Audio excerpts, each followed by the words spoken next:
Assalamualaikum and good day everyone. Today we will discuss the evolution of Filipino rights in Philippine Constitution.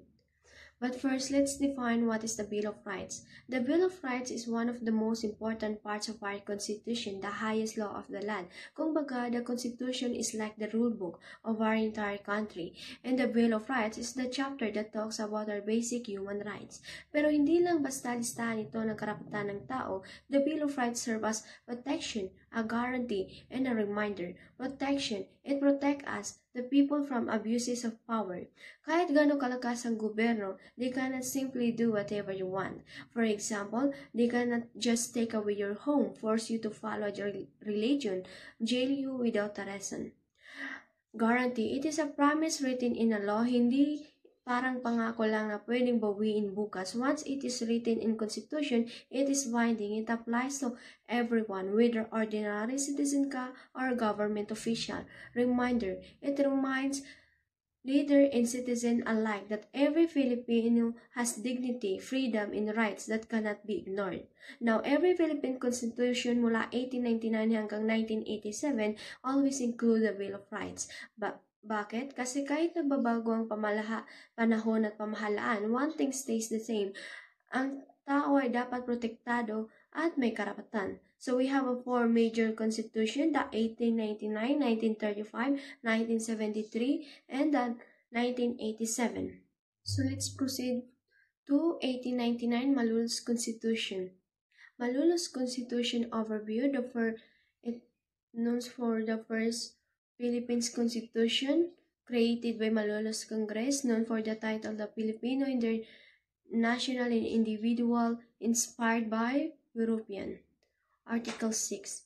So, tinutukoy dito kung sino ang mga maituturing Pilipino. So, una, Pilipino ka kung pinanganak ka sa Pilipinas. Pilipino nanay o tatay mo kahit pinanganak ka sa ibang bansa. Foreigner ka pero naging natural citizen ka, ginawa ka ng Pilipino sa legal na proseso, o kung matagal ka nang nakatira dito, may bahay, trabaho, at nagbabayad ka ng tax. For example, si Liam pinanganak sa Japan pero ang nanay niya ay Pinay, Filipino pa rin siya. Si John naman, isang Amerikano na naninirahan sa Cebu ng 3 taon at naging citizen. Pwede na siyang ituring Pilipino. Article 7. Walang pwedeng basta-basta na lang ikulong. Hindi ka pwedeng ikulong kung wala kang ginawang krimen. Dapat may malinaw na batas na nilabag. For example, hindi pwedeng ikulong si Ana dahil lang nag-away sila ng kapitbahay. Pero kung nanira siya ng bahay ng kapitbahay niya, doon lang siya pwedeng kasuhan at ikulong. Article 8, kung maaresto ka, may oras ng pulis kapag inaresto ka.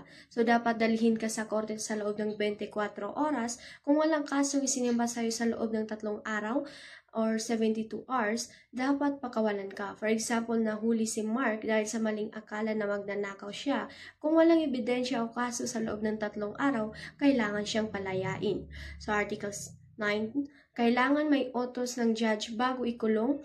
Hindi ka pwedeng ikulong kung walang court order. Dapat pakinggan muna ang side mo bago magdesisyon. Halimbawa, hindi pwedeng basta ikulong ng Mayor si Ben dahil ayaw nito sa kanya. Dapat may order ng judge. Article 10, protektado ang bahay mo. Walang pwedeng basta pumasok sa bahay mo. Pwede lang kung may nasunog, aksidente, may utos ng korte para mag-search o may krimen na naganap sa loob. Halimbawa, hindi pwedeng pumasok ang pulis sa bahay mo para maghanap ng ebidensya kung wala silang search of warrant. Article 11, hindi ka pwedeng paalisin ng walang dahilan. Walang pwedeng magpaalis sa'yo sa bahay mo o lipatin ka ng lugar kung walang court decision. Halimbawa, ayaw ng barangay captain sa'yo pero hindi kanya pwedeng alisin sa bahay mo kung wala siyang utos galing sa judge o korte. Article 12, lihim ng sulat at message. Hindi pwedeng basahin ng kahit sino o buksan ng gobyerno ang sulat o text o tawag kung walang order ng korte. Halimbawa, hindi pwedeng i-check ng post office o ng pulis ang sulat mo kay mama sa probensya kung walang utos ng judge. Article 13. Kung illegal ang utos, dapat may parusa. Kung may nagpasok sa bahay mo o nagkulong sa iyo ng walang tamang dahilan, pwede mong kasuhan at singilin ng danyos. Halimbawa, kung pumasok ang pulis sa bahay mo na walang warrant, pwede mong idemanda at humingi ng bayad sa damages. Article 14. Dapat korte lang ang maghusga, hindi pwede ang kapitbahay, teacher o mayor ang magdesisyon kung guilty ka. Judge lang sa korte ang may karapatang magpataw ng parusa. Halimbawa, hindi pwedeng sabihin ng barangay captain na guilty ka. Sa pagnanakaw, kailangan sa korte yon marinig. Article 15. Tinutukoy dito, dapat palayain ka kung hindi legal ang pagkakakulong sa iyo. Ikinulong ka ng walang legal na proseso, pwede kang humiling sa korte na palayain ka. Halimbawa, na-detain si Maria ng walang kaso, pwede siyang mag-file ng petition para mapalaya agad. Article 16. Walang pwedeng mang-agaw ng karapatan mo. Hindi pwedeng alisin ang iyong karapatan ng walang court order. Kung may opisyal man na lumabag sa karapatan mo, pwede siyang managot. Halimbawa, kung sinuspindi ka ng school o trabaho nang walang malinaw na dahilan, may karapatan kang magreklamo. Article 17. Hindi pwedeng basta-basta kunin ang pag-aari mo. Hindi pwedeng agawin ng gobyerno ang lupa mo maliban kung para sa public use, like road at school. At dapat bayaran ka muna. Halimbawa, kung dadaanan ng bagong kalsada ang bahay mo, pwede nila itong bilhin pero dapat bayaran ka ng tama bago buwagin. Article 18. Legal na tax. Kailangan kang magbayad ng tax na naaprubahan ng batas. Halimbawa, kung may nangolekta ng barangay maintenance fee pero walang resibo o batas, pwede kang tumanggi. Article 19. Malayong paggamit ng karapatan. Lahat ng Pilipino na walang kaso ay pwedeng gamitin ng kanilang civil at political rights tulad ng pagboto, pagsali sa grupo o pagtakbo sa posisyon. Halimbawa, si Ella ay pwedeng sumali sa youth group o bumoto sa barangay election dahil karapatan niya iyon bilang mamamayan ng Pilipinas. Article 20. May kalayaan ka sa pagsasalita at pagsama may karapatan kang magsalita, magsulat ng opinyon, sumali sa mga grupo basta mabuti ang iyong layunin, magpadala ng petisyon sa gobyerno pero hindi armado. Halimbawa, pwede kang gumawa ng Clean the Park Club o mag-post sa social media tungkol sa opinyon mo, basta hindi ito marahas. Article 21, may limitado din ang karapatan mo. So, pwede mong gamitin ang kalayaan mo pero hindi para manira o gumawa ng masama. Halimbawa, pwede kang magreklamo sa mayor pero bawal mo siyang murahin o siraan ng walang ebidensya. Article 22, tinutukoy dito na may parusa kung inaabuso mo ang iyong kalayaan. Kung ginamit mo ang kalayaan mo para gumawa ng krimen, pwede kang kasuhan. Halimbawa, kung ginamit mo ang freedom of speech para magkalat ng fake news o manira ng tao, pwede kang idemanda. Article 23, edukasyon para sa lahat. Lahat ng bata ay dapat makapag-aral at kung magtatayo ka ng school, dapat sundin mo ang batas. Halimbawa, public school tulad ng DepEd schools ay libre at required. Dapat pumasok lahat ng bata. Article 24, tinutukoy dito ang kalayaan ng mga foreigner. Pwede silang tumira at magtrabaho sa Pilipinas basta legal, pero hindi sila pwede sa trabaho na may government power.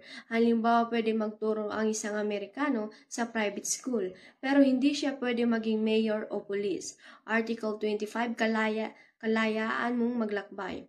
Pwede kang pumunta sa abroad o lumipat ng bahay kung gusto mo, basta nagbabayad ka ng buwis at walang kaso sa batas.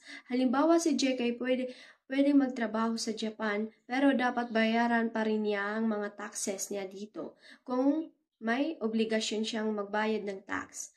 Article 26, ang mga foreigner ay bawal sa government position. Kung hindi ka Filipino citizen, bawal kang maghawak ng posisyon sa gobyerno. Halimbawa, hindi pwedeng maging barangay captain si Mr. Lee, isang Koreano dahil hindi siya citizen ng Pilipinas. Article 27, tinutukoy dito ang tungkulin natin sa bansa. Lahat ng Pilipino ay dapat tumulong ipagtanggol ang bansa. Kung may gera, magbayad ng tax ayon sa kakayahan. Halimbawa, kung may gera, pwede kang tawagan ng gobyerno para tumulong at kahit estudyante ka, pag nagtrabaho ka na, dapat magbayad ka ng tax. Article 28, hindi lang ito ito ang mga rights mo. Ang listahan ng rights dito ay hindi kumpleto, may iba ka pang karapatan ayon sa batas. Halimbawa, may karapatan ka rin sa privacy sa internet kahit di ito nakasulat dito. Article 29, walang special treatment. Kahit public official, lahat pantay-pantay sa batas. Kahit utos ng boss o president, kung mali, mananagot ka pa rin. Halimbawa, kung pulis ka at sinabihan kang sakta ng inosenteng tao, bawal mo pa rin sundin dahil labag iyon sa batas.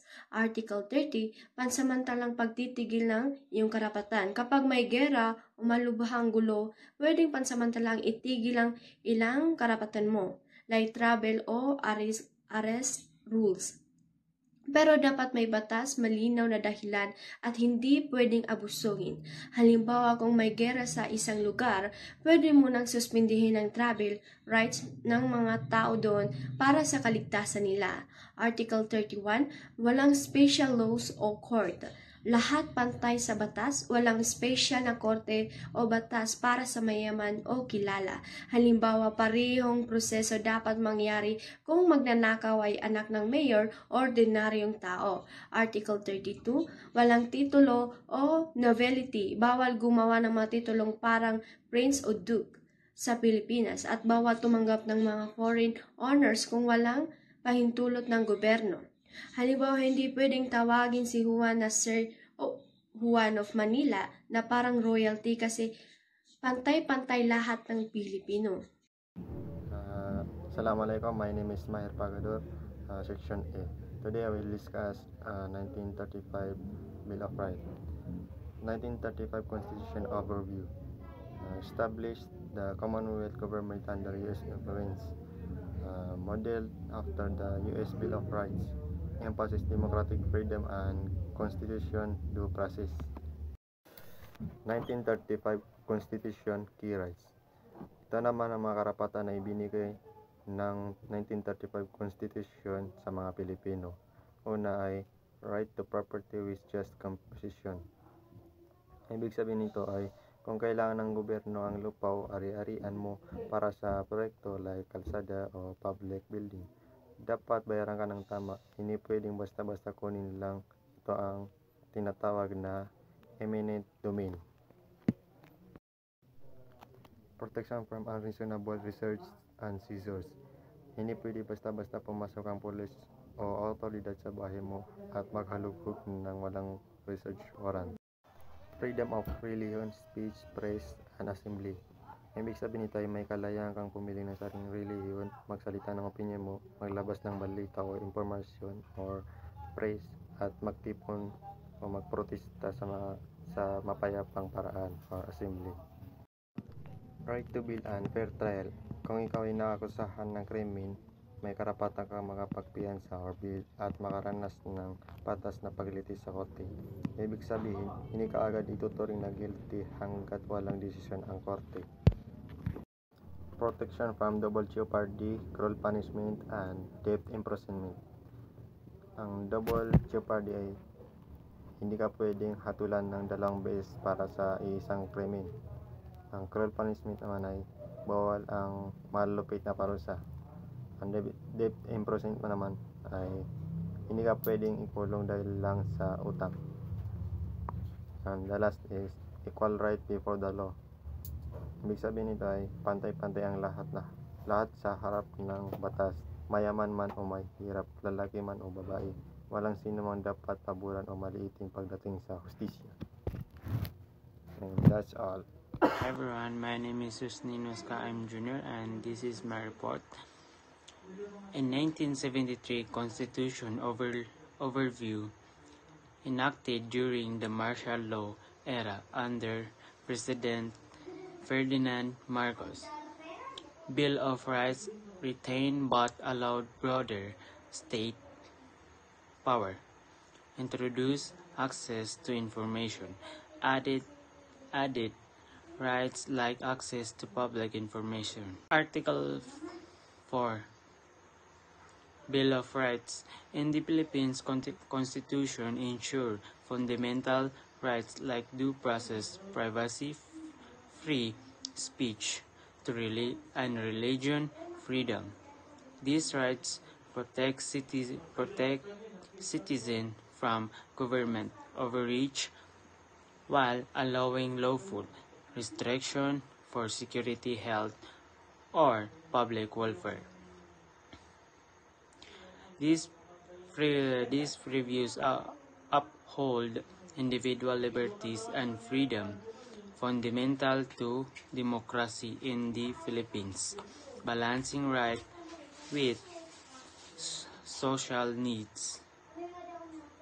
In 1973 Constitution highlights this section laid down crucial protection for individuals in the legal system, ensuring fairness and rights in proceeding. Key protections include two retroactive laws, presumption of innocence, speedy trials, no self-incrimination, and access to court regardless of priority. These previews safeguard individuals against abuses of power and ensure due process, balancing justice with individual rights in the Philippine legal framework. So, 1987 Constitution, drafted after the EDSA Revolution, 1986, to restore democracy. Ginawa ang 1987 Constitution pagkatapos ng EDSA People Power Revolution noong 1986, kung saan natapos ang diktatura ni Ferdinand Marcos. Layunin nitong ibalik ang demokrasya at magkaroon ng gobernong makatao at makatarungan. Strength human rights protection and checks on government power. Isa sa pinaka-importanteng bahagi ng 1987 Constitution ay ang pagprotekta sa karapatang pantao at ang paghihigpit sa kapangyarihan ng gobyerno para hindi na maulit ang mga abuso noong martial law. May mga batas at sistema para mapanatili ang check and balance sa mga bagay ng pamahalaan. Article 3, Bill of Rights. Ito ang puso ng karapatang pantao sa konstitusyon. Nakasulat dito ang mga karapatan ng bawat Pilipino na hindi pwedeng tapakan o baliwalain ng gobyerno. So, Section 1, karapatan sa buhay, kalayaan at ari-arian. Hindi pwedeng basta-basta alisin ng walang due process o tamang proseso ng batas. Section 2 and 3, proteksyon sa privacy at communication. Bawal ang mga illegal search at surveillance. Section 4 and 5, kalayaan sa pananalita, relihiyon at pagtitipon. Pwede kang magpahayag ng saloobin at sumama sa mga peaceful rallies. Section 6 and 7, kalayaan sa paggalaw ng inaakusahan. Kalayaan sa paggalaw at pagkuha ng impormasyon mula sa gobyerno. Section 12 and 14, karapatan ng mga inaakusahan tulad ng karapatang manahimik, magkaroon ng abogado at hinaharapan ng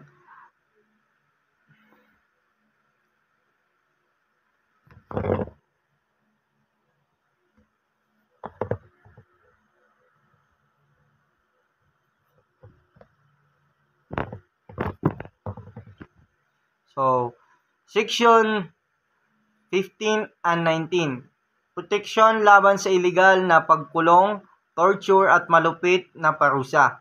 So, Section 20 at 22. Walang kulong dahil sa utang, bawal ang double jeopardy, ulit-ulitin ang kaso, at ex post facto law, batas na ipapataw kahit wala pa noon ang batas. But why is this important for us today, even as a student? Because the Bill of Rights is not just for adults, it protects every Filipino, including us kids and young people. It gives us the right to learn, to be heard, to practice our belief, and to be treated fairly. Kung wala ito, anyone could take away our freedom. With it, we know we are protected and valued. In conclusion, the Bill of Rights in every Philippines Constitution teaches us two important lessons. First, that our rights are sacred. They must always be respected and defended. And second, that with rights comes responsibilities, hindi lang ito tungkol sa kalayaan natin, kundi pati sa pagrespeto sa karapatan ng iba. So let us remember freedom and justice are treasures. We must guard. The Bill of Rights is not just history. It is a living promise that gives us protection and hope for a better future. Thank you, and may we always uphold the right and dignity of every Filipino.